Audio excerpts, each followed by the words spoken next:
예, 감사합니다. 우리 말씀 같이 봅시다. 요한일서 3장 13절부터 24절입니다. 요한일서 3장 13절부터 24절까지 말씀. 예, 우리 한 목소리로 같이 읽겠습니다. 시작. 형제들아, 세상이 너희를 미워하여도 이상히 여기지 말라. 우리는 형제를 사랑함으로 사망에서 옮겨 생명으로 들어간 줄을 알거니와 사랑하지 아니하는 자는 사망에 머물러 있느니라. 그 형제를 미워하는 자마다 살인하는 자니 살인하는 자마다 영생이 그 속에 거하지 아니하는 것을 너희가 아는 바라. 그가 우리를 위하여 목숨을 버리셨으니 우리가 이로써 사랑을 알고 우리도 형제들을 위하여 목숨을 버리는 것이 마땅하니라. 누가 이 세상의 재물을 가지고 형제의 궁핍함을 보고도 도와줄 마음을 닫으면 하나님의 사랑이 어찌 그 속에 거하겠느냐. 자녀들아, 우리가 말과 혀로만 사랑하지 말고 행함과 진실함으로 하자. 이로써 우리가 진리에 속한 줄을 알고 또 우리 마음을 주 앞에서 굳세게 하리니 이는 우리 마음이 혹 우리를 책망할 일이 있어도 하나님은 우리 마음보다 크시고 모든 것을 아시기 때문이라. 사랑하는 자들아, 만일 우리 마음이 우리를 책망할 것이 없으면 하나님 앞에서 담대함을 얻고 무엇이든지 구하는 바를 그에게서 받나니 이는 우리가 그의 계명을 지키고 그 앞에서 기뻐하시는 것을 행함이라. 그의 계명은 이것이니 곧 그 아들 예수 그리스도의 이름을 믿고 그가 우리에게 주신 계명대로 서로 사랑할 것이니라.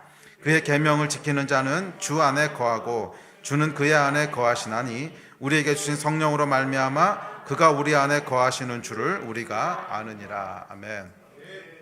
여러분 기도해 주셔서 중동에서 더 브릿지 집회를 잘 마치고 왔습니다. 지금 방금 간증 나눴듯이 큰 은혜가 있었고 또 성령님의 특별한 그런 인도하심이 있었습니다. 사실은 굉장히 중요한 집회고 또 재정도 어마어마하게 들어가는 집회입니다. 한국 사람만 120명이었거든요. 그리고 현지에서 오신 분들도 또 수십 명이 계셨고, 사실 현지에서 오시는 분들은 저희가 인원 제한을 엄격하게 했습니다. 사실 아랍은요, 사람 동원하는 게 그렇게 어렵지 않습니다. 그냥 와라 그러면 다 우르르 오는 분위기이기 때문에 사람 동원하는 게 어렵지 않고, 그래서 우르르 오는 게 아니고 목회자들만 저희가 철저하게 검증을 해서 이렇게 모시려고, 작년에도 목회자들 오시라고 그랬더니 무슨 장로님, 초신자, 불신자까지 다 데리고 왔더라고. 그래서 그렇게 하면 안 된다고, 이번에 목사님들만 오셔야 된다고. 그래서 아주 거르고 강조해서 진짜로 목사님들하고 아주 중요한 리더분들만 오신 거예요. 그래서 이제 그분들이 수십 명 오셨으면 굉장히 약간 많이 오신 겁니다. 많이 오셨는데 한국에서 들어가신 분들도 수십 명이고 비행기값만 해도 사실 억대가 들었을 것 같더라고. 모든 비용 합치면은 굉장히 많은 비용이 들어가는 건데 사실 아무 생각 없이 들어갔어요. 아무 생각, 거기서 뭘 할지 무슨 설교를 할지 정말 아무 생각 없이 들어가서 처음부터 끝까지 그냥 성령께서 하시는 대로만 쫓아가자. 처음부터 끝까지 성령께서 하시는 대로만 쫓아가자. 그래서 그냥 그 영적인 안테나를 바짝 세우고 계속 성령님이 하시는 일들만 쫓아갔는데, 결과적으로는 사람이 계획한 일과는 비교할 수 없는 그런 하나님의 역사들을 보게 되는 큰 은혜가 있었습니다. 얼마나 큰 은혜였는지를 감을 잡으시려면 예배 때 말락 목사님이 뛰셨습니다. 이 말락 목사님 기억나세요? 그 이집트 목사님, 이제 머리 반짝반짝 이렇게 빛나시고 등치 크시고 나이도 저보다 위시고 왜 걸을 때 이렇게 쩔뚝하면서 걸으시는 분 있잖아요. 나다르리노 목사님 말고, 나다르리노 목사님 이제 날씬하고 예배 때 펄쩍펄쩍 뛰시는 그 목사님 말고, 거긴 원래 뛰세요. 원래 뛰시고, 거기 말고 말랑 목사님이라고, 이런 류의 예배는 한 번도 들어본 적이 없으시고, 이렇게 쩔뚝거리시고 등치도 저보다 크시고, 이래가지고서 이렇게 걸어다니는 것만 봐도 은혜가 되시는 분인데 뛰셨다니까요. 뛰셨어요. 펄쩍펄쩍.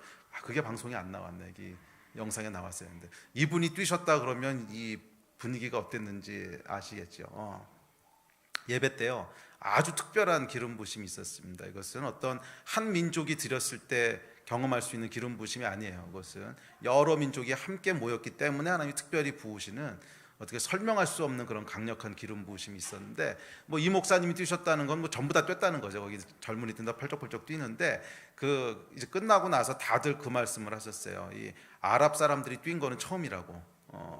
사실은 나다리노 목사님 교회도 젊은이들이 많고 예배는 굉장히 이렇게 컨템포러리하게 드리는데 저희도 몇 번 가봤는데 뛰는 건 한 번도 본 적이 없어요. 뭐 나와서 뛰고 그런 건 한 번도 본 적이 없고 그냥 손 들고 예배하는 것 정도고 손도 잘 안 들어. 그냥 하여간 그냥 예배 드리는 뭐 그런 건데 얘네들이 다 나와서 펄쩍펄쩍 뛰었어요. 뭐 물론 우리 애들이 먼저 뛰어서 그렇긴 한 건데 우리 애들이 먼저 뛰니까 얼떨결에 나와서 이제 뛰기 시작한 건데, 그래서 이걸 보시고는 이 목사님들이 큰 은혜와 큰 충격을 받으셨어요. 그래서 내년부터는 젊은이들 모임을 하자고. 젊은이들은 저기들이 다 이제 그분들이 다 동원해 놓고 그 젊은이들에게 들어가는 경비들도 자기들이 다 되겠다고.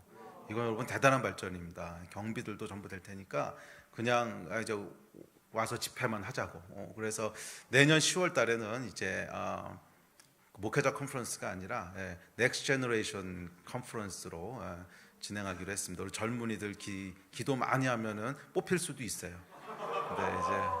근데 한 교회당 TO가 10명은 안 날 것 같은데 10명 안쪽일 것 같은데 뭐 7명 이렇게 될 텐데 그래서 누가 로또에 뽑힐지는 앞으로 1년 동안 신앙생활하는 거 잘 봐서 예배 열심히 잘 드리고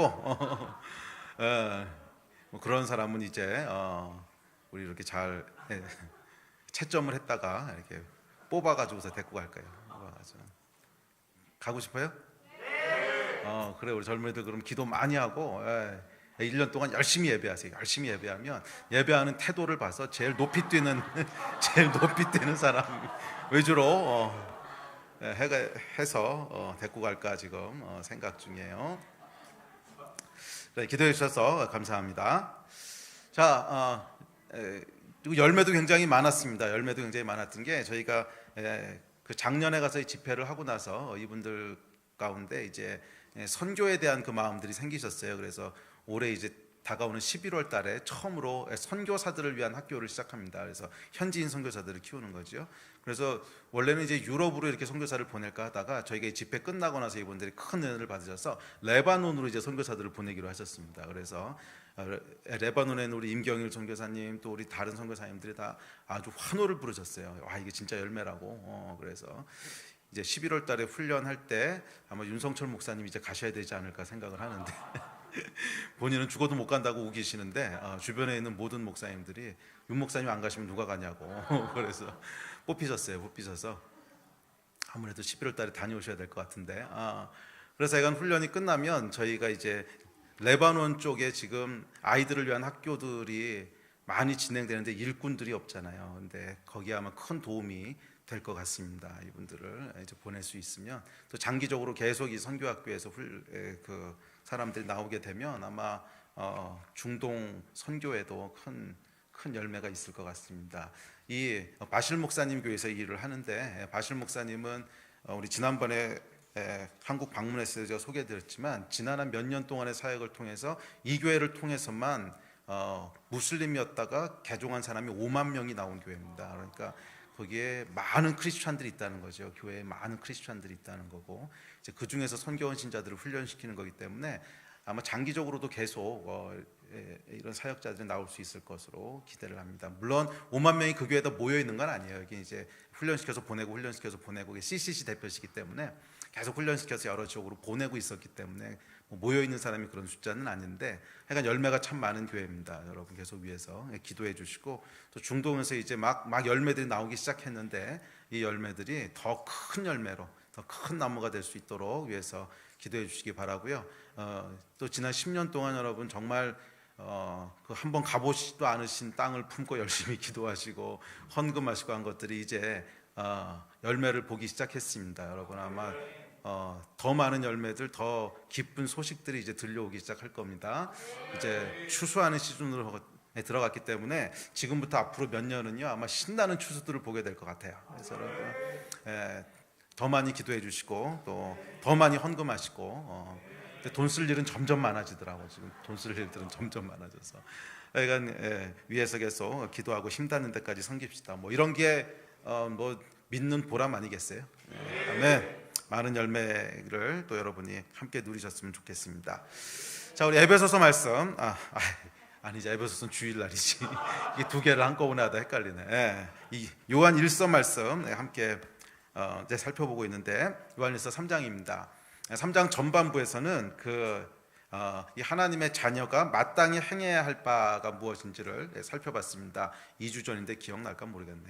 하나님의 자녀가 마땅히 행해야 할 바가 두 가지였는데, 하나는 거룩함을 지키는 하나님 앞에서 순종이고, 두 번째는 형제를 사랑하는 겁니다. 그래서 거룩함을 지키기 위해서 순종하는 것이고, 두 번째는 형제를 사랑하는 것입니다. 자, 거기서 이어지는 것이 오늘 본문인 3장 13절부터 끝까지 24절 후반부입니다. 근데 이어지는 3장 후반부에서는 형제 사랑에 대한 이야기들을 이제 집중적으로 하이라이트해서 이야기하고 있습니다. 그래서 이 형제를 사랑한다고 하는 것이 구체적이고 실제적으로 어떤 것인가 하는 이야기들을 나누고 있습니다. 자, 그래서 오늘은 이 사랑과 또 순종에 대한 이야기들을 조금 더 깊게 살펴보려고 합니다.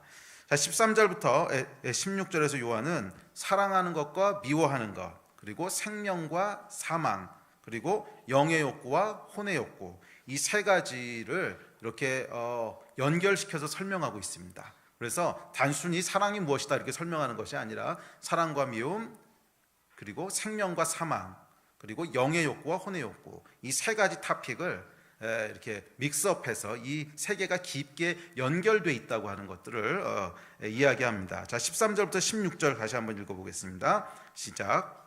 형제들아, 세상이 너희를 미워하여도 이상히 여기지 말라. 우리는 형제를 사랑함으로 사망에서 옮겨 생명으로 들어간 줄을 알거니와 사랑하지 아니하는 자는 사망에 머물러 있느니라. 그 형제를 미워하는 자마다 살인하는 자니 살인하는 자마다 영생이 그 속에 거하지 아니하는 것을 너희가 아는 바라. 그가 우리를 위하여 목숨을 버리셨으니 우리가 이로써 사랑을 알고 우리도 형제들을 위하여 목숨을 버리는 것이 마땅하니라. 요한은 이 사랑하는 것과 사랑하지 않는 것, 즉 미워하는 것을 이렇게 대비시켜서 설명을 하는데, 그것은 사랑과 미움, 생명과 사망, 그리고 영의 욕구와 혼의 욕구, 이 세 가지 토픽이 다 같은 얘기를 하는 거라는 거예요. 다 같은 얘기를 하는 거라는 거예요. 형제를 사랑하는 것은 영에 속한 것이고, 그래서 2장 10절에 보면 형제를 사랑하는 것이 빛 가운데 거하는 거라고 얘기하거든요. 그러니까 2장에서 한 얘기인데, 하여간 형제를 사랑하는 것은 영에 속한 것이고 그것은 생명, 즉 영생에 거하는 거라는 거예요. 이 세 가지가 다 같은 얘기라는 거예요. 사랑하는 것은 영에 속한 행동이고 영적인 행동이고 그것은 곧 영생에 거하는 거라는 거예요. 반대로 형제를 사랑하지 않는 것, 미워하는 것은 세상에 속한 것이고, 세상은 육과 혼, 마귀 뭐 이런 거죠. 육과 혼, 형제를 사랑하지 않는 것은 세상, 육, 혼, 마귀 뭐 이런 것에 속한 것이고 그것은 사망에 거하는 것이라는 거예요. 자, 앞서 이야기했듯이 생명 또는 영생은 시간에 관계된 용어가 아니라 뭐에 관계된 용어라고 그랬어요? 관계 용어라고 이제 설명했습니다. 이 사람은 영적인 존재이기 때문에 절대로 소멸되지 않습니다. 영원히 사는 것은 그냥 누구나 영원히 살아요. 그런데 성경에서 특별히 영생, 영원한 생명 또는 사망 이렇게 얘기했을 때는, 그래서 죽지 않고 영원한 시간을 존재한다 이런 뜻이 아니고 관계에 대한 용어입니다. 누구와 어떤 관계 가운데 있는가, 누구와 어떤 관계 가운데 영원한 시간을 보낼 것인가. 사실은 영원한 시간을 보낼 것인가라는 것도 좀 어폐가 있어요. 누구와 어떤 관계에 있는가 하는 것 자체가 영생이에요. 그래서 그것은 하나님과 또한 형제들과 서로 사랑하고 사귐이 있고, 그래서 코이노니아 가운데 서로 공동 소유가 되는 그런 사랑과 기쁨과 충만함 가운데 있는 상태가 영생이라는 거예요. 그래서 영생은 여러분 마지막에 누릴 것이 아니라 지금도 이미 누릴 수 있다는 거예요. 생명에 거했고 하는 것이 현재형이거든요. 그러니까 이미 우리가 영생 가운데 거했다는 거야. 영생 가운데 이미 우리가 있다는 거예요. 벌써. 그건 뭐예요? 관계 용어이기 때문에 그래요. 그래서 하나님과 사귐이 있고 형제와 사귐이 있고 서로 사랑하면 이미 우리는 영원한 생명 가운데 거하고 있는 거라는 거야. 반대로 우리가 사랑하지 않으면 그건 뭐예요? 사망 또는 죽음이라고 표현을 했는데, 이 사망, 죽음도 소멸된다는 뜻이 아닙니다. 인간은 영적인 존재이기 때문에 소멸될 수 없어요. 소멸되는 것이 아니라 사랑하지 않는 관계, 그래서 서로 미워하고 싸우고 질투하고 다 분리되어 있고 갈라져 있고 그래서 고통과 막 미움과 막 이 쓴뿌리가 가득한 상태에 있는 것을 사망이라고 그러는 거예요. 영적인 사망이라고 그러는 거야. 그래서 이 영적인 죽음도 미래에 경험할 것이 아니라 이미 경험하고 있는 거라는 거예요. 네, 그래서 이 본문 말씀에도 보시면 살인하는 자마다 영생이 그 속에 거하지 아니하는 것을 알고 또 사랑하지 않은 자는 사망에 머물러 있느니라 이랬거든요. 이미 사망에 머물러 있다는 거야. 그래서 미래에 우리가 무슨 벌을 받아서 지옥에 가고 그런 의미가 아니고, 그것도 뭐 포함되어 있겠지만 그런 의미가 아니고 이미 사망에 머물러 있다는 거예요. 그 관계 자체가 사망이라는 거야. 그리고 지옥의 본질도 사실은 그 관계 자체가 지옥의 본질이라는 거예요. 서로 갈라져 있고 미워하고 막 질투하고 쓴뿌리 있고, 그러니까 이것이 지옥의 본질이라는 거예요. 지옥에 가면 어떤 형벌이 기다릴 것인가? 뭐 성경에는 이제 뭐 불로 어떻게 하고 소금 치듯하고 여러 가지 표현들이 나와 있는데, 하여간 그 지옥의 본질은 뭐냐면 고통이에요. 고통. 굉장한 고통이 계속되는 상태라는 거예요. 그런데 이 고통은 어디서부터 오는 고통이에요? 사랑하지 않는 데서부터 오는, 서로 미워하고 질투하고 시기하고 용서하지 않고 쓴뿌리를 가지고 있고 하는 데서부터 오는 고통, 그 고통이 지옥의 본질이라는 거예요. 그래서 이것이 아주 맥시마이즈 된 것이, 이 다음에 우리가 영원히 우리가 거하면 안 되지, 이 다음에 예수 모르는 사람들이 거하게 될 어떤 지옥의 본질이라는 거죠. 자, 이것이 약간 사망과 생명입니다. 그래서 사랑과 미움은 사망과 생명하고 아주 밀접하게 연결되어 있는 거예요. 사랑하는 관계에 있을 때 영생 안에 거하는 것이고, 사랑하지 않을 때 우리가 사망 안에 거한다고 하는 것이죠. 또한 그 사랑과 이 미움이라고 하는 것은 영적인 것 그리고 영적이지 않은 것하고도 깊게 연결되어 있습니다. 그래서 이 영적인 거라고 하는 건 뭐냐면, 뒤에 가서 조금 더 설명할 텐데, 하여간 사랑하는 것은 가장 영적인 행위라는 거예요. 가장 영적인 행위고, 사랑하지 않는 것은 우리 혼과 육의 욕구를 따라가는 행위라는 거예요.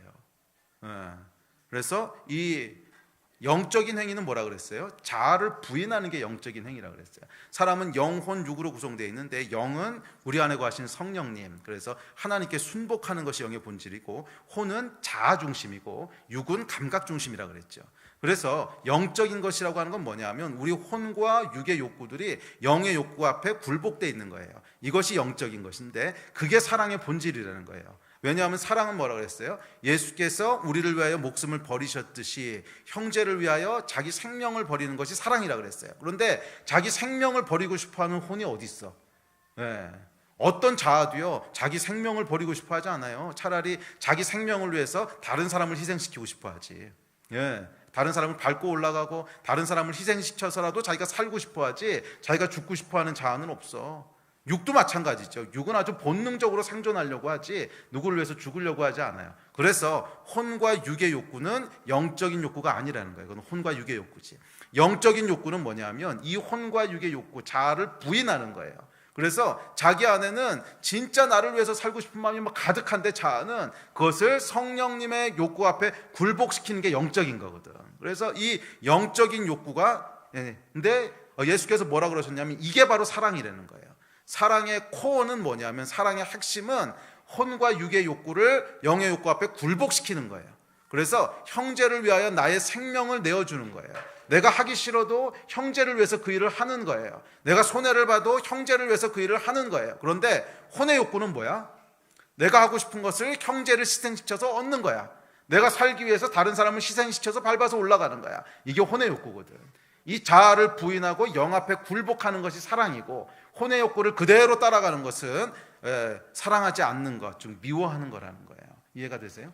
그래서 요한은 이 세 가지를 그대로 대비시키고 있습니다. 사랑과 미움, 그 다음에 영생과 사망, 그리고 영의 욕구와 혼의 욕구, 이 세 가지가 다 같은 얘기라는 거예요. 영의 욕구를 따라 우리가 살 때, 그것은 우리 자아를 부인하고 내 혼의 생각을 꺾고 하나님 앞에 굴복함으로 내 자아의 생명을 내어줄 때, 그것을 사랑이라고 부르고, 이 사랑하는 상태가 영생이라는 거예요.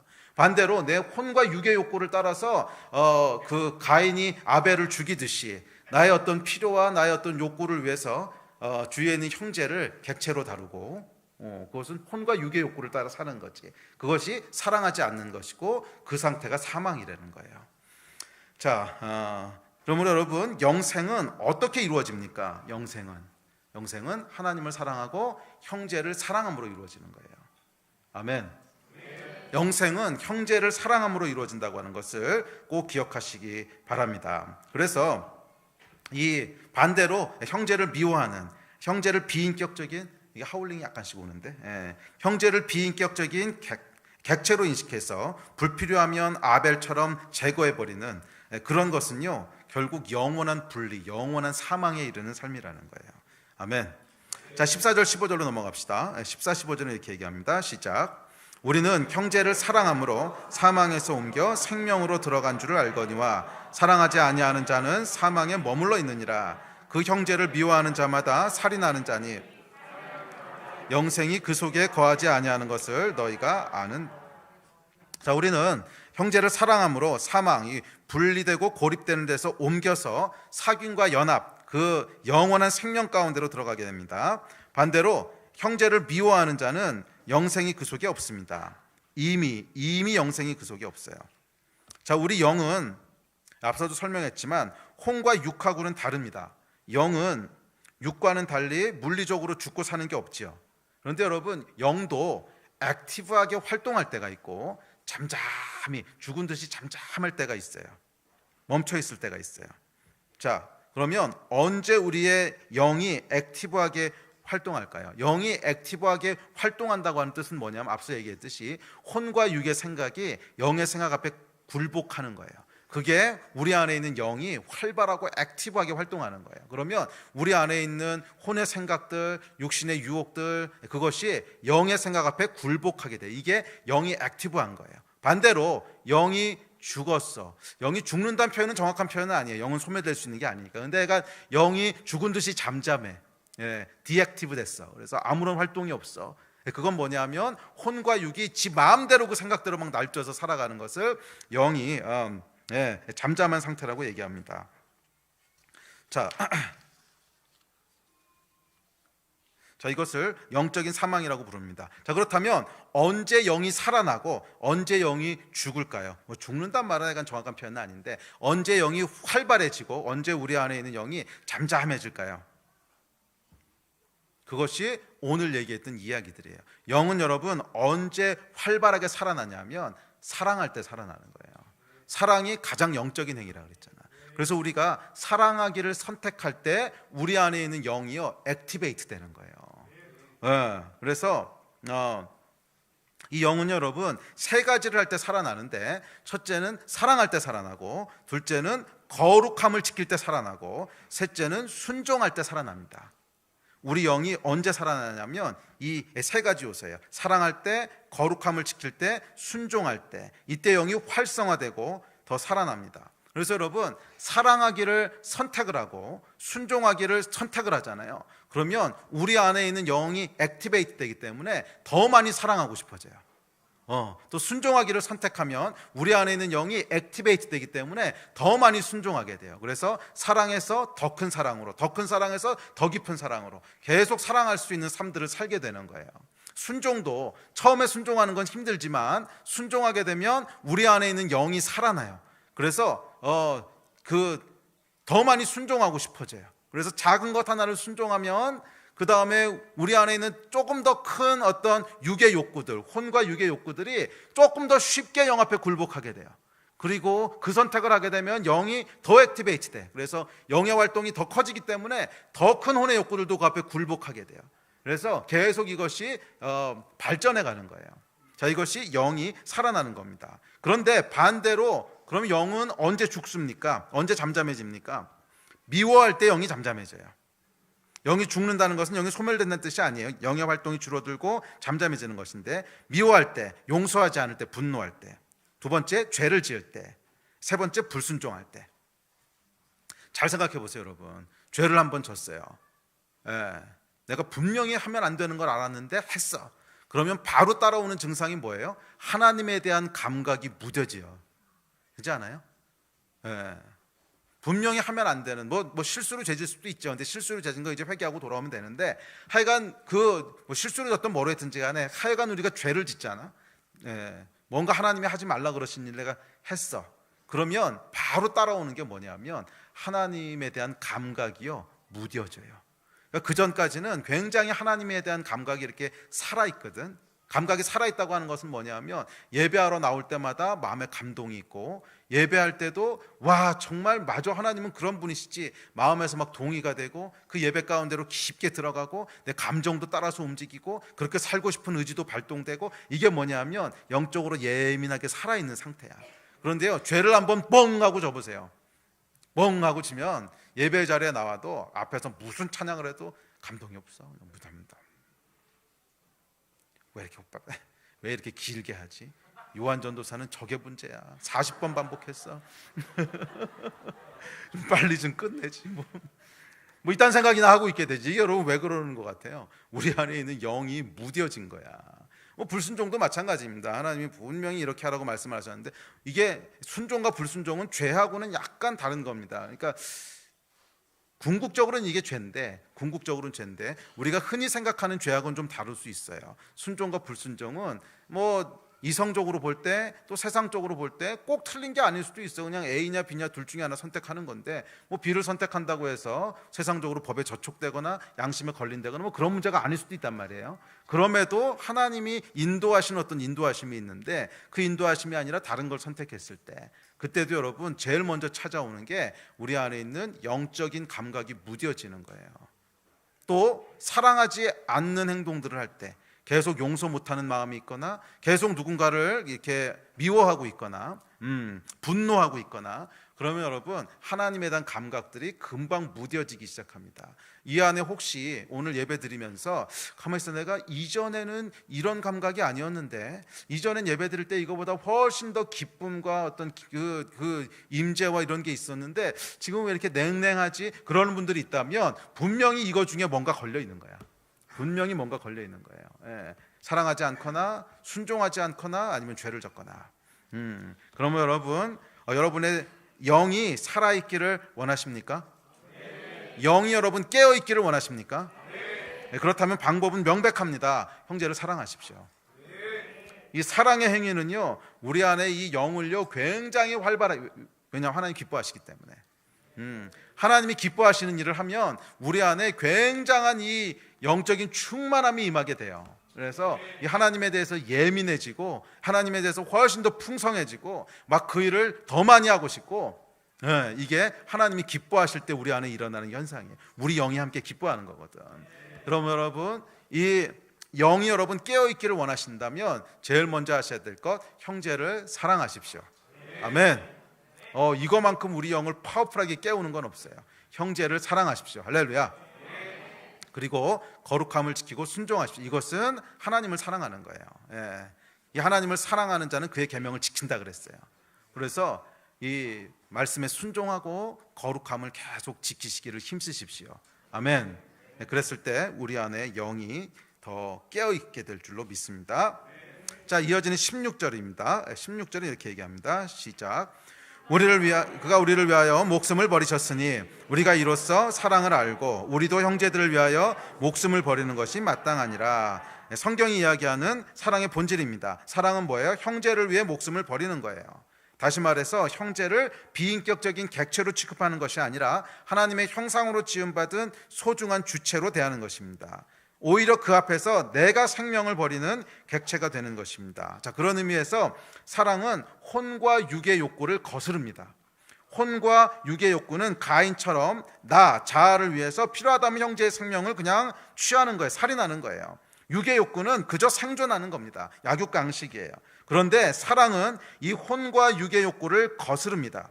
오히려 형제를 위해서 나의 생명을 버립니다. 이것이 정확히 영의 욕구예요. 예수님께서 그렇게 하셨잖아요. 그래서 사랑은 뭐냐 하면 영적인 행위예요. 사랑은 영적인 활동이에요. 그것은 혼과 육의 욕구를 영의 욕구 아래, 하나님 아래 복종시키는 것입니다. 자아 중심의 혼을 부인하고 본능 중심의 육을 절제하고 자신을 희생하고 내어주는 영의 욕구에 순복하는 거예요. 이게 여러분 신앙의 본질이고 핵심인 줄로 믿습니다. 그래서 여러분, 사랑은 정확히 뭐예요? 영적인 거예요. 정확히 영적인 거예요. 왜? 자기를 부인하는 거야. 그게 사랑이야.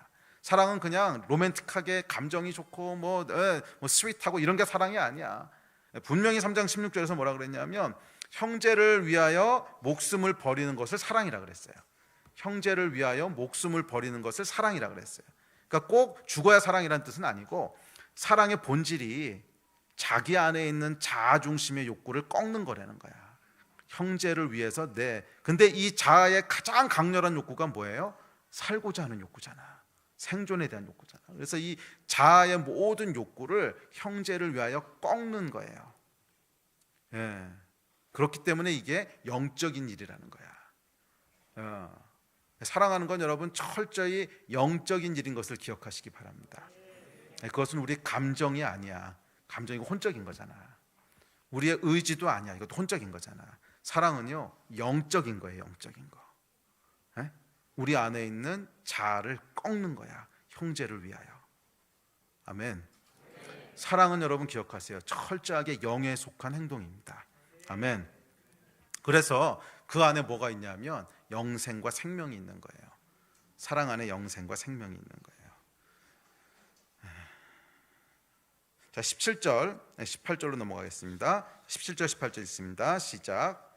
누가 이 세상의 재물을 가지고 형제의 궁핍함을 보고도 도와줄 마음을 닫으면 하나님의 사랑이 어찌 그 속에 거하겠느냐. 자녀들아, 우리가 말과 혀로만 사랑하지 말고 행함과 진실함으로 하자. 자, 이제 17절, 18절은 그렇다면 이제 사랑하라고 계속 얘기했는데, 사랑이 영적인 거고 사랑해야 영이 살아나고, 그러면 프랙티컬하게 사랑이 뭐냐는 거야.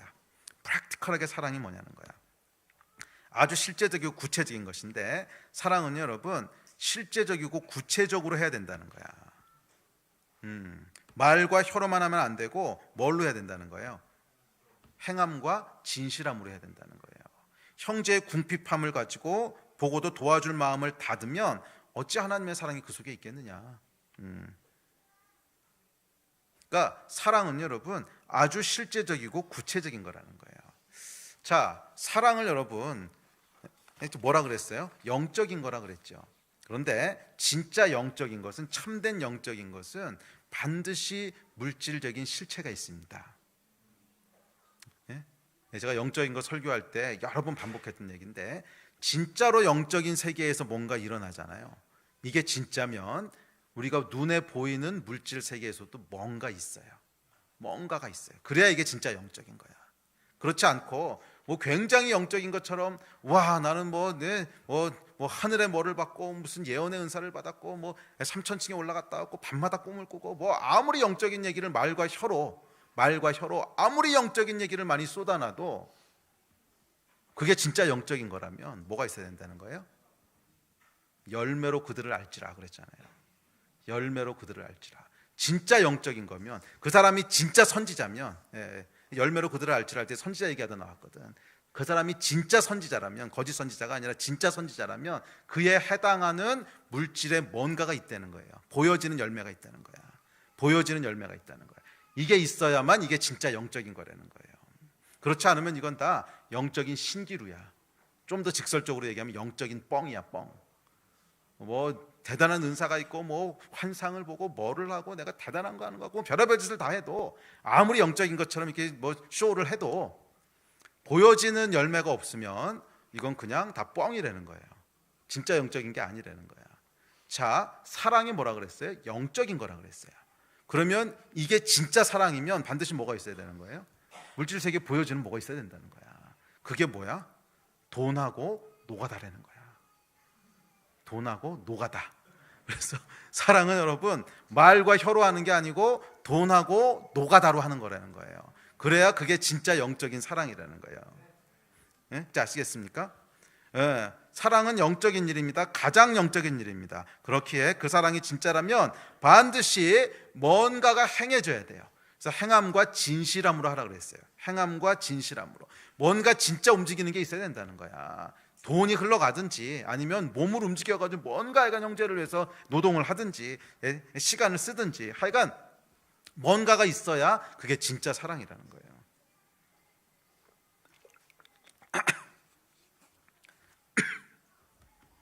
그래서 여러분, 이 구체적이고 실질적인 사랑을 할 때 우리 안에 영이 살아나게 됩니다. 이 안에 혹시 내가 뭐 특별히 죄를 지은 것도 아니고 내가 뭐 특별히 불순종한 것도 아닌데 하나님에 대한 감각이 뭔가 예전 같지 않아. 뭔가 예배를 드려도 뭔가 예전 같은 감동이 좀 없고 뭔가 약간 좀 좀 지루한 것 같고 뭔가 약간 뭐 그렇다고 느끼시는 분 혹시 있다면 제가 여러분에게 강력히 도전합니다. 물질과 시간을 들여서 형제를 위하여 희생하는 일을 해보세요. 분명히 우리 안에 영이 살아나요. 영이 살아나는 것은 오해 없이 들으십시오. 영이 살아나는 것은 얼마나 큰 희생을 했느냐에 비례해요. 쉽게 얘기해서 여러분이 헌금한 액수에 비례한다는 거야. 그것은 절대 액수가 아니에요. 주님께서 헌금 액수를 보시는 것은 상대적인 겁니다. 그러니까 과부 있잖아. 두렙돈 과부. 두렙돈이 전부였어.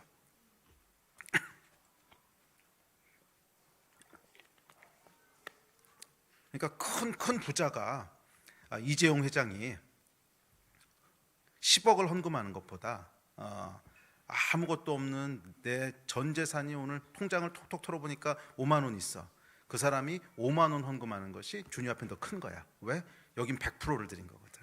그러니까 주님은 퍼센테이지로 보시는 거예요. 자, 우리가 헌금이 많으면 많을수록 그것에 비례해서 우리 영이 살아나요. 이건 영적인 원리야. 이해되세요? 무슨 말인지?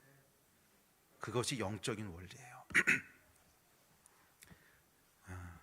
형제를 사랑하는 일에, 다른 사람을 축복하는 일에 여러분의 재물을 들여보세요.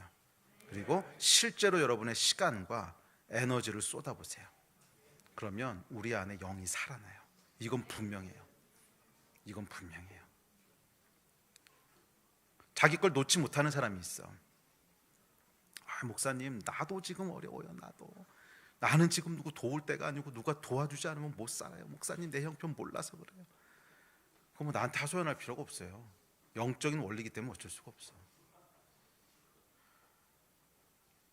근데 제일 불쌍한 사람이 어떤 사람이냐면, 제일 불쌍한 사람이 양다리 걸치는 사람이야. 여기도 조금 저기도 조금.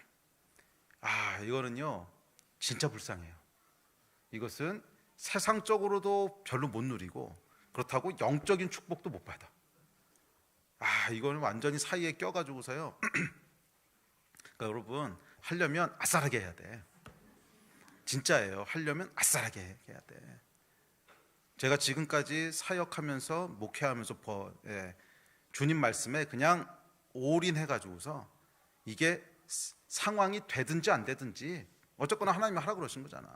형제를 위하여 생명까지 버리라고 했는데 생명 버릴 수 있으면 뭐 그 안에 따라오는 거야. 딴 거는 생명에 비해서 아무것도 아니잖아. 안 그래요? 내가 아무리 어렵고 저쩌고 목사님, 내 상황은요 지금 그럴 상황이 아니에요. 내가 지금 빚더미에 있고요. 내가 지금 내 코도 속자고요. 아직 안 죽었잖아. 생명을 드린 건 아니잖아. 아직. 그거보다는 쉬운 거잖아. 안 그래? 그러니까 이게 성경의 명령이란 말이에요. 제가 지금까지 쭉 이렇게 지내오면서 진짜 성경의 말씀에 순종해서 하나님 앞에 형제를 위해서 쏟아 부었던 사람 치고 하나님이 주시는 복을 못 받는 사람은 본 적이 없어요. 진짜 하나님이 몇 배로 보여주셔야 돼. 이건 제가 정말 여러 번 본 거야. 여러 번. 근데 제일 불쌍한 사람이 그러니까 성경에도 나오잖아. 가장 불쌍한 사람 누구야? 아나니와 삽비라. 이게 진짜 불쌍한 거야. 아싸리 그 돈 갖고 다 그냥 자기 먹고 살든지. 근데 드리기는 엄청 드렸어. 부자였는데 재산은 절반 드렸잖아. 이거 엄청 많이 한 거잖아요. 근데 이게 아주 상징적으로 보여주는 게 뭐냐면 양다리 걸치는 거거든. 여기에 이만큼 자기의 욕구를 위한 것도 보호해 두고 세이브해 두고, 그다음에 조금 어떻게 하긴 하고 싶은데 어쩌고해서 여기도 조금 하고, 막 어쩔 수 없이 딴 사람들 다 하는데 내가 안 하면 이게 어떻게 되겠어? 뭐 이런 것 때문에 떠밀려서. 이게 여러분 세상에서 제일 불쌍해. 왜? 죽잖아. 여러분 진짜로 복을 누리는 사람은요, 하나님의 말씀에 그냥 재지 않고 순종하는 거예요. 말씀했으면 그냥 재지 않고 순종하는 거야. 나도 어렵지만 저 형제가 보니까 나보다 더 딱해. 그럼 어떡하겠어? 되든 안 되든 그냥 하여간 하나님 말씀에 순종해서 그렇게 살아보세요. 이거를 못 나가지고서 계속 붙잡고 있으면 결국 끝까지 그렇게 끌려다니면서 사는 거예요. 그래서 여러분들이 해방됐으면 좋겠어요. 그거 계속 끌려다니면서 살면 인생이 고달퍼. 인생이 고달프다고. 그냥 하나님 말씀에 순종해서 사랑해라. 그것은 재물과 노가다를 가지고 사랑해라. 그랬으면 그냥 순종해요. 그냥 두 마음 세 마음 계산하고 재고 이러지 하지 말고 그냥 하나님 하라고 했으면 그냥 해. 그러면 제가 보증할 수 있어요. 하나님이 책임지세요. 그런 사람 치고 복 못 받는 사람 못 봤어. 아멘. 이 복을 여러분 누리시게 되기를 주의 이름으로 축복합니다. 그게 왜 복을 누리게 되는 줄 아세요? 그렇게 해서 내가 100만 원을 헌금하면 복으로 하나님께서 500만 원 주실 거야. 아니, 꼭 그렇게는 안 하실 수도 있어. 전혀 생각 못한 다른 복일 수도 있는데, 이게 하여간 복을 받는 이유는 뭐냐 하면 우리 영이 살아나기 때문에 그래요. 우리 영이 계속 살아나기 때문에 영적으로 충만한 삶을 살게 되거든. 그럼 여러분, 영적으로 충만한 삶을 사는 사람은 하나님이 인도하시는 걸 따라가겠어요? 안 따라가겠어요? 당연히 따라가지. 그러니까 하나님이 그 사람을 위해서 계획하신 데스티니를 다 이루게 된단 말이야. 근데 하나님이 계획하신 데스티니 속에는 여러분 굶어 죽는 데스티니는 없어. 무엇을 먹을까, 무엇을 입을까, 무엇을 막 염려하지 말라 그랬거든. 하나님이 마련하신 데스티니 안에는 여러분 풍성함이 있어요. 제가 그렇게 순종한 사람은 다 부자가 됩니다, 이렇게 얘기는 못하겠어. 그렇지 않은 사람도 많이 봤거든. 근데 꼭 돈이 많은 것만 복은 아니거든. 그 복 속에는 여러분 적어도 먹고 살 만큼을 보장해 주시는 복은 근데 분명히 있어요. 그래서 제가 이 하나님한테 올인했던 사람 치고 먹고 살지 못할 정도로 막 이렇게 고통 속에 있는 사람은 본 적이 없어요. 그건 하나님이 적어도 마태복음에서 약속하셨어요. 먹는 거 입는 건 내가 책임진다고. 그리고 그것과 비교할 수 없는 영적인 복들을 다 부으시는 거예요. 그리고 그 복 안에는 이제 어떤 사람은 뭐 재물을 풍성하게 주셔서 그 재물을 가지고 더 많은 사람 섬기게 하시는 사람도 있을 것이고, 또 어떤 사람은 높은 권위에 오르게 하는 사람도 있을 것이고, 또 어떤 사람은 영적으로 많은 열매를 맺게 하는 사람도 있을 것이고, 그 복은 사람의 부르심에 따라 다 다르지만 우리가 형제를 사랑할 때 우리 안에 영이 액티베이트 되기 때문에 결국 하나님의 충만함 가운데로 들어가게 돼 있다는 거예요. 이건 제가 목회를 하면서 실제로 계속 봐온 사실이에요. 그래서 후하게 주는 삶을 사세요. 움켜쥐는 거, 이거 제일 바보 같은 거야. 이게 제일 바보 같은 거야. 제가 오늘 설교를 준비하다가 그 인터넷 뉴스를 하나 봤어요. 이걸 지금 제가 캡처해 두려고 그러는데 그 유럽에 있는 어떤 심리학 연구소에서 연구를 했는데, 이기적인 사람과 이타적인 사람 중에 누가 더 돈을 많이 버는지를 조사를 했어. 그래서 뭐 이기적인 사람은 뭐 이제 구제하는 거라든지 뭐 이런 거랑 쭉쭉 이렇게 해가지고서 조사를 했는데, 누가 더 돈을 많이 버는 줄 아세요? 이타적인 사람이 돈을 더 많이 벌더라는 게 결론이야. 이거 오늘 뉴스에 찾아보세요. 이기적인 사람, 이타적인 사람은 떠. 이게 여러분 세상을 창조하신 하나님의 원리예요. 사실은 이렇게 꽉 움켜쥐면 잘 살 것 같지만 세상에서도 조사를 해보면 움켜쥐는 사람은 못 산다는 거야. 세상에서도 조사를 해보면 계속 풀어주는 사람이 돈도 더 많이 벌더라는 거야. 이것은 뭐 우리 신앙과 상관없이 계속 풀어주는 사람이 더 많이 살더라는 거야. 왜 그런 줄 아세요? 영적인 원리예요. 하나님을 알든 모르든 영적인 원리야. 이해되세요? 무슨 말인지? 우리 안에 여러분 움켜쥐려고 하는 이 저주를요 빨리 끊어버려야 돼요. 움켜쥐려고 하고 있으면 혹시 여러분 재정적인 어려움 때문에 계속 움켜쥐려고 하시는 분들이 있다면 이렇게 해서는 그 위기를 빠져나올 수 없습니다. 계속 움켜쥐려고 하는 것은 우리를 점점점 쪼그라들게 해버려요. 이거 빨리 끊고 나와야 돼요. 믿음으로 안 되더라도 축복하는, 내가 할 수 있는 만큼 축복하는, 손해보더라도 그냥 너그럽게 축복하고, 응? 뭔가 날 뒤통수 치고 사기치는 놈이 있으면 에이 축복 먹고 떨어져라 뭐 이렇게 하더라도, 그러니까 이거를 계속 붙잡고 있어가지고서는 절대로 복을 누릴 수 없어. 그냥 손해 보게 되면 아싸하게 축복하고, 그러면 관계라도 건지거든. 그럼 그 사람 얼마나 미안하겠어. 제가 뒤에서 뒤통수 쳤는데 그럼 뭔가 반격이 올 줄 알았는데 그냥 에이 축복해라 그러면 쟤도 미안하거든. 그럼 여러분 언젠간 또 갚아요. 그러면 그거 그냥 붙잡고 막 죽일 놈 살리든 이러고 막 그러면 돈도 있고 사람도 있고 다 잃는 거라고. 이게 영적인 원리가 그렇게 하면 사망에 거하게 되는 거예요. 아시겠어요?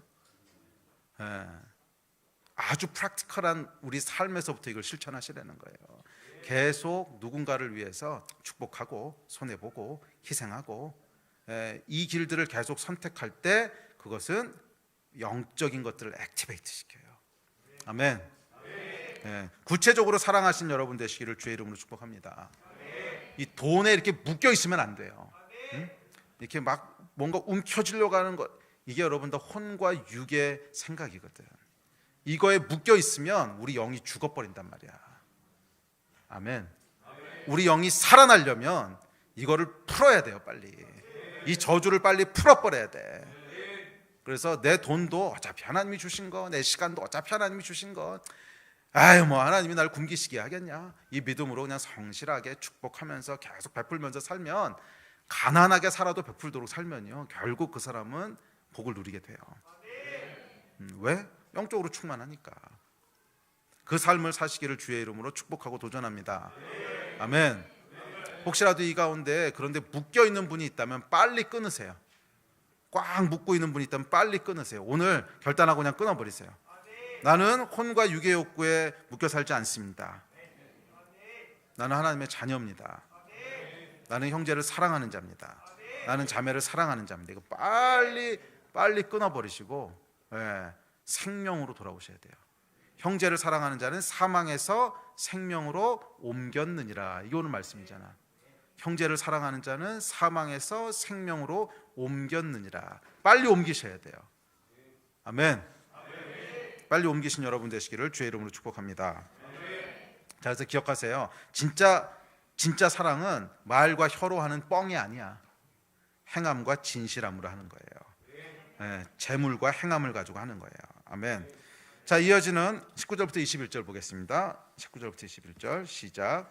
이로써 우리가 진리에 속한 줄을 알고 또 우리 마음을 주 앞에서 굳세게 하리니, 이는 우리 마음이 혹 우리를 책망할 일이 있어도 하나님은 우리 마음보다 크시고 모든 것을 아시기 때문이라.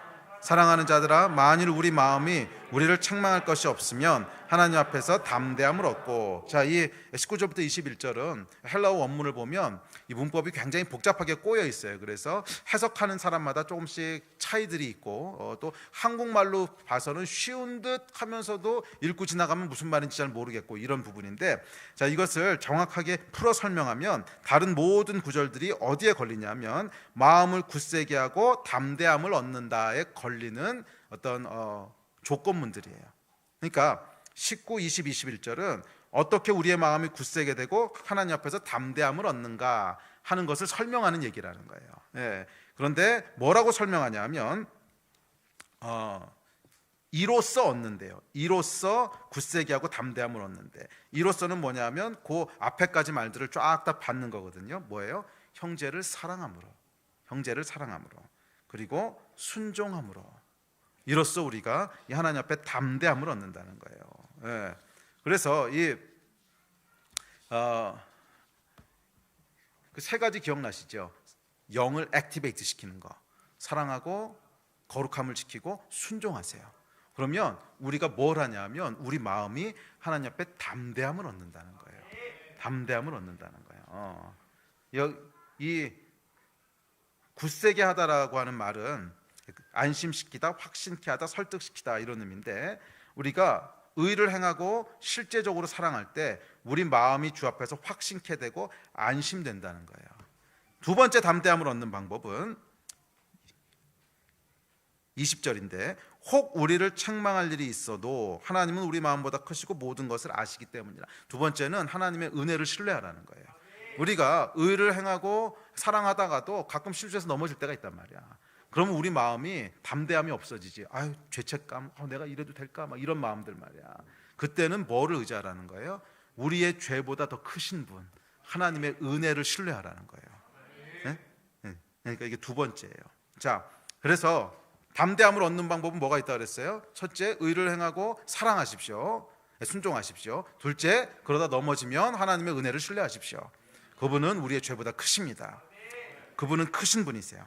자, 그렇게 해서 우리 안에 담대함을 계속 유지하라는 거예요. 하나님 앞에 담대함을 유지하라는 거예요. 그러면 21절, 22절, 23절이 이루어진다는 거예요. 저희 같이 읽습니다. 시작. 사랑하는 자들아, 만일 우리 마음이 우리를 책망할 것이 없으면 하나님 앞에서 담대함을 얻고 무엇이든지 구하는 바를 그에게서 받나니 이는 우리가 그의 계명을 지키고 그 앞에서 기뻐하시는 것을 행함이라. 그의 계명은 이것이니 곧 그 아들 예수 그리스도의 이름을 믿고 그가 우리에게 주신 계명대로 서로 사랑할 것이니라. 자, 여기에 어마어마한 약속이 나와 있는데 왜 담대함을 얻어야 되냐면 담대함을 얻으면 무엇이든지 구하는 바를 그에게서 받는다는 거예요. 와, 별로 안 놀래네. 우리 여러분, 책망할 것이 없는 담대함을 얻는 것, 하나님 앞에서 담대함을 얻는 것, 그것이 주는 결과가 뭐냐면 무엇이든지 구하는 바를 그에게서 받는다는 거예요. 반대로 얘기하면 담대함이 없으면 어떻게 된다는 거예요? 담대함이 없어요. 그래서 하나님 앞에 나가는데 계속 이렇게 막 나 같은 놈이 하나님 앞에 나가도 돼? 내가 기도하면 하나님 들어주실까? 그럴 리가 없어. 내가 한 일이 있는데 이렇게 나가는 사람은 기도해봐야 응답받을 일이 없다는 거야. 기도할 필요가 없는 기도를 하고 있다는 거예요. 다음 구절 보세요. 야고보서 이렇게 얘기합니다. 시작. 오직 믿음으로 구하고 조금도 의심하지 말라. 의심하는 자는 마치 바람에 밀려 요동하는 바닷물결 같으니 이런 사람은 무엇이든지 주께 얻기를 생각하지 말라 그랬거든. 자, 잘 보세요 여러분. 마음에 담대함이 있는 사람이 있어. 하나님 앞에 마음이 굳세고 담대함이 있어. 뭐예요? 사랑하고 의를 행하고 순종하고 이걸 계속 행한 사람이 있어. 그럼 마음 가운데 뭐가 있는지 아세요? 뿌듯함이 있어요. 맞아, 내가 하나님 앞에서 이걸 행했어. 그러면 어떤 마음이 있어요? 하나님 앞에 얼른 나가서 칭찬받고 싶은 마음이 있어. 그런 게 있잖아. 우리도 이 부모님한테도 시험 봤는데 100점 받았단 말이야. 그럼 빨리 집에 가서 엄마 100점 이렇게 자랑하고 싶은 마음이 있죠. 그런데 시험 봤는데 25점이야. 그러면 집에 가기도 싫고 보여주기도 싫고, 시험 봤냐? 아니요, 시험지 요즘 안 주는 것 같아요. 뭐 이러고. 자, 이게 뭐예요 여러분? 하나님 앞에 담대함이 있는 마음은 뭐냐면 책망할 것이 없는 담대함. 그것은 여러분 사랑하고 거룩함을 지키고 순종함으로, 만약 실패했으면 은혜를 신뢰함으로, 이걸 믿음이라 그러는 거예요. 그런 사람은 하나님 앞에 막 나아가고 싶은 마음이 있어. 막 달려가고 싶은 마음이 있어. 와, 하나님 이거 보세요 막 이런 마음이 있거든. 이런 사람은 기도하면 다 하나님 들어주신다는 거야. 이게 믿음이라는 거예요. 하나님 앞에 나아가는 담대함을 얻는 거야. 하나님을 향한 친밀함을 얻는 거야. 그래서 막 나가가지고서 하나님, 와, 이거 보세요 내가요 이렇게 했다니까 그럼 막 하나님 주신 기쁨이 막 그 안에 충만해. 그러면 그 상태에서 기도하면 그냥 다 응답받는 거지. 그런데 이 하나님 앞에 나가는데 마음이 반대야. 25점이야 25점. 그래서 하나님이 물어보시면 어떡하지? 이거 물어보시면 어떡하지? 나 같은 놈이 기도하면 들어주실까? 그때 내가 이것도 안 하고 저것도 죄짓고 이것도 저렇게 하고 하나님 말씀 하나도 안 듣고 뭐 사랑도 안 하고 내가 나 헌금하라고 막 부담을 주셨는데 헌금도 안 하고 막 이 형제가 어려워 죽겠는 거 보고도 못 본 척하고 막 그러고 있으면 책망할 것이 마음에 있단 말이야. 그럼 어떻게 되겠어요? 기도가 나오겠어? 기도를 하면서도 어떻게 기도하겠어요? 주님, 제가 이런 기도하긴 참 뻔뻔하긴 한데 기도해도 분명히 안 들어줄 텐데 그래도 한번 좀 들어봐 주세요 이러고, 이거 혼잣말이지 이게 무슨 기도겠어. 이렇게 해서는 기도가 응답받을 수 없다는 거야. 기도할 때는 무슨 마음이 있어야 되냐면 내가 이 기도하면 분명히 들어주신다. 내가 기도하면 하나님 분명히 응답하신다. 이거 내가 요구하면 하나님 분명히 응답하셔. 이 담대함이 있어야 되는 거야. 안 그래? 이거 기도하면 하나님 반드시 들어주셔. 이런 담대함이 있는 사람은 무엇을 구하든지 하나님 들어주신다. 이건 제 얘기가 아니고 성경 그대로 읽은 거예요.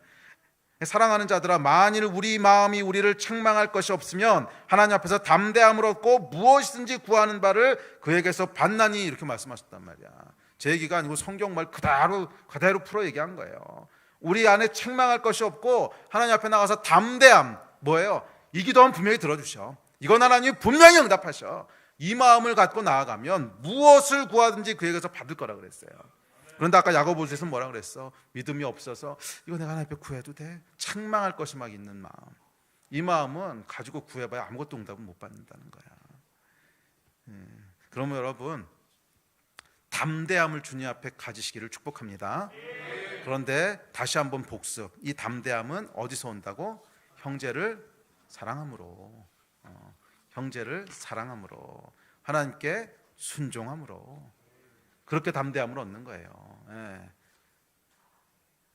계속 하나님 앞에 책망할 것이 있는 마음들을 갖지 않도록 조심하세요.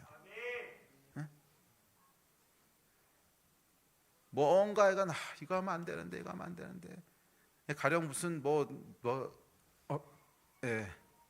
그것이 진짜 죄이냐 아니냐는 둘째치고, 이거 하면 안 되는데, 찝찝한데, 그런 거만 하지 마. 왜?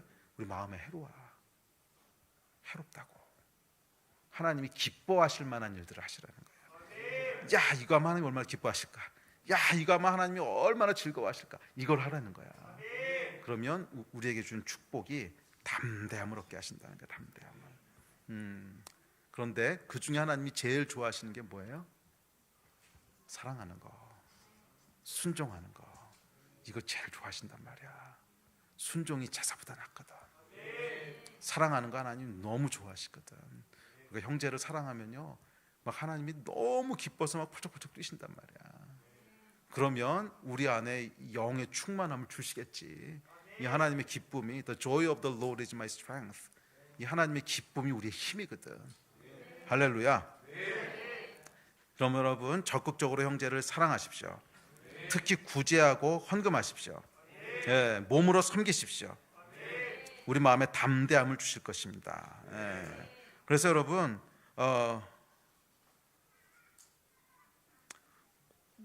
구하는 것은 무엇이든지 받는데, 이게 여러분 신앙의 실체예요. 이게 신앙의 실체. 우리가 기도하면 그대로 들어주시는 신앙의 실체. 그래서 우리의 신앙은 여러분, 실체를 행하고 실체를 경험하는 거예요. 실체를 행하는 게 뭐야? 재물과 행함으로. 실체를 행하고 실체를 경험하는 것, 기도 응답으로. 그래서 여러분, 실체 놓고 실체 따먹는, 이게 신앙생활이야. 맨날 말과 혀로만 하는 추상적인 이딴 거 말고, 예배하고 별의별 거 다 하는데 아무런 실체가 없어. 이런 형이상학적인 감정 노름 같은 거 하지 말고, 이게 우리 지난주에 우리 21세기 영지주의자 했다며. 이게 실체 없는 그게 영지주의거든. 이게 무슨 뭐 이상한 체험, 무슨 감정 노름 잔뜩 이런 것만 하는 건데 실체는 하나도 없어. 이딴 거 말고, 뻥치는 신앙생활 말고 실체가 있는 것. 이게 뭐예요? 실체가 있는 것. 우리의 돈과 우리의 행함으로, 실제로 실체를 행함으로 형제를 사랑하고, 그랬을 때 그 결과로 우리에게 주시는 영적인 담대함을 얻고, 그 담대함으로 기도했더니 그 기도가 실제로 이루어지는, 이게 여러분 진짜 신앙생활이에요. 아멘. 그래서 세상 사람들은 아마 가운데 과정은 안 보이겠지. 뭔가 열심히 행하고 그 결과 뭔가 열심히 얻고, 그런데 이 사이에 진짜 영적인 게 껴있는 거야. 뭔가 열심히 행함으로 말미암아 영적인 충만함과 담대함을 얻고, 그 결과 영의 세계에서 이 땅에 기도가 응답되는 뭔가 실체가 일어나고, 이 보여지는 것들이 있어야 되는 거예요. 아멘. 잘 기억하세요. 우리는 실체를 놓고 실체 따먹는 거지 괜히 헛소리하고 있는 사람들이 아니란 말이야. 그러려면 실제로 행함과 진실함으로 사랑하고, 그 결과 기도하는 것을 무엇인지 응답받는 이 실제를 경험하는 그런 여러분이 되시기를 주의 이름으로 축복합니다. 예배팀 나오십시오. 자, 24절입니다. 마지막 24절. 자, 시작. 그의 계명을 지키는 자는 주 안에 거하고 주는 그의 안에 거하시나니 우리에게 주신 성령으로 말미암아 그가 우리 안에 거하시는 줄을 우리가 아느니라. 자, 그러니까 이렇게 할 때 이 성령 충만은 여러분 실체를 행하고 실체를 경험할 때 온다는 거예요. 우리 안에 이 하나님의 말씀에 순종해서 실체를 행해 서로 사랑함으로, 진실함으로, 행함으로 실체를 행하고 그 결과 담대함 가운데 기도 응답을 받아. 이 과정들이 우리 가운데 계속 이루어질 때 거기 뭐가 있는 거예요? 성령 충만함이 있는 거예요. 성령 충만함이 있는 거예요. 아멘. 성령 충만은 여러분, 다시 한번 도전합니다. 성령 충만은 감정으로 얻는 게 아니야. 감정만 가지고 성령 충만함을 얻는 사람들은 그날 기분에 따라서 충만함이 달라져. 컨디션 좋고 뭐 기쁜 날 있을 때는 예배 나왔는데 성령 충만하고, 뭔가 속썩이는 일이 있고 하여간 그러면 성령 피폐하고 막 이러거든. 성령 충만이 아니고 그거는 감정이야, 감정. 성령 충만함은 언제 이루어지는 거냐면 구체적인 행함이 있을 때 이루어지는 거예요. 어떤 행함? 그의 계명을 지키는 서로 사랑하라, 그리고 하나님께 순종하라. 이 두 말씀, 서로 사랑하라, 하나님께 순종하라, 이 말씀을 지킬 때 우리 안에 책망할 것이 없는 마음이 되고, 그랬을 때 하나님의 기쁨이 우리 안에 부어지는 게 성령 충만. 아멘. 그리고 그 상태에서 기도했을 때 기도가 응답받는, 그랬을 때 더 성령께서 충만하게 우리 안에 역사하시는, 이게 성령 충만이에요. 그러면 여러분, 그날 기분에 따라서 성령 충만했다 피폐했다를 왔다 갔다 하시는 분들이 있다면 그 말과 혀로 하는 것들 빨리 정리하세요, 빨리. 그리고 진짜 성령 충만에 이르려면 뭐 하셔야 돼요? 순종하시고 사랑하셔야 돼요. 실제적으로 눈에 보이는 걸로. 그렇게 했을 때 우리 안에 성령 충만함이 꺼지지 않고 약해지지 않고 계속 유지될 줄로 믿습니다. 아멘. 자리에 일어나서 기도합시다.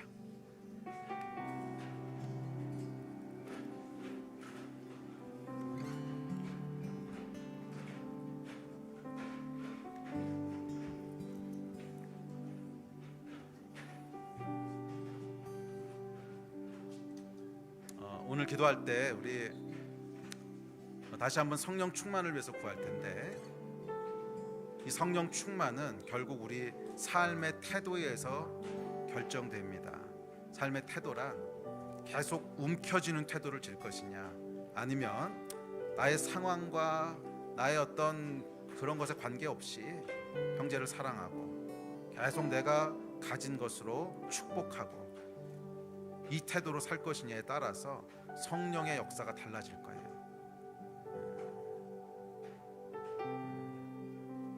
명확한 사실이 있는데 우리 안에 있는 이 움켜쥐고자 하는 것들을 끊어내지 않고는 어느 정도 이상은 절대로 영적으로 성장하지 않아요.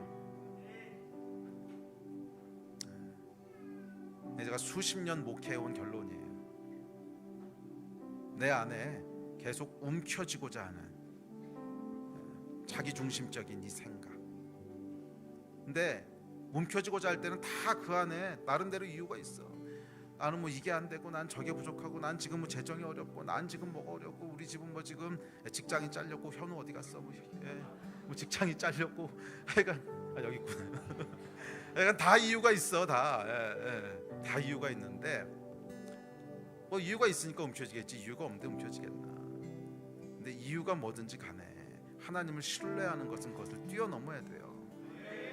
이것을 꽉 붙잡고 있는 사람은 절대로 영적으로 어느 수준 이상은 못 올라가요. 만약 여러분들이 진짜 영적인 욕심이 있다면, 이것을 더 한 단계 위로 치고 올라가고 싶은 영적인 욕심들이 있다면 지금 결단하셔야 될 게 있어요. 움켜진 것들을 놓는 걸 해야 돼. 나는 형제를 사랑함으로 나의 상황과 상관없이 형제를 축복합니다. 형제를 위하여 나의 생명을 내려놓습니다. 이 결단을 하지 않으면 나는 어떤 상황 가운데도 하나님의 말씀을 타협 없이 순종합니다. 나는 어떤 상황에도 하나님의 말씀에 순종합니다. 이 삶의 태도들을 계속 가지고 있지 않는 이상 영적인 복을 누릴 수가 없어요. 영적인 복을 누릴 수가 없어요. 기도가 막혀요. 오늘 여긴 기도가 막힌다는 표현을 안 했지만 무엇이든지 구하는 바를 얻는다는 것은 반대로 얘기하면 구하는 바를 얻지 못한다는 거죠. 야고보서가 그 얘기했잖아. 구해봐야 못 얻는다고. 기도가 막힌단 말이야. 여러분의 기도가 막히면 안 되잖아요. 기도하는 것마다 다 하늘을 뚫고 올라가는 기도가 되기를 축복합니다. 아멘. 우리 그 일을 위해서 한번 기도합시다. 하나님, 내가 무엇을 구하든지 하나님께서 다 들으시는 그런 삶을 살기를 결단합니다. 주님, 그렇게 축복해 주십시오. 제가 영적인 삶을 살기를 소원합니다. 이 땅에 묶이지 않겠습니다. 이 땅의 재물에 묶이지 않겠습니다. 이 땅의 유혹에 묶이지 않겠습니다. 하나님, 내가 영적인 삶을 살기를 선택합니다. 하나님, 사랑하기를 선택합니다. 축복하여 주십시오. 내 마음이 담대함을 얻기를 소원합니다. 축복하여 주십시오. 성령님, 축복하여 주십시오. 그 일을 위해서 우리 주여 3번 같이 부르시고 합심하여 기도하겠습니다.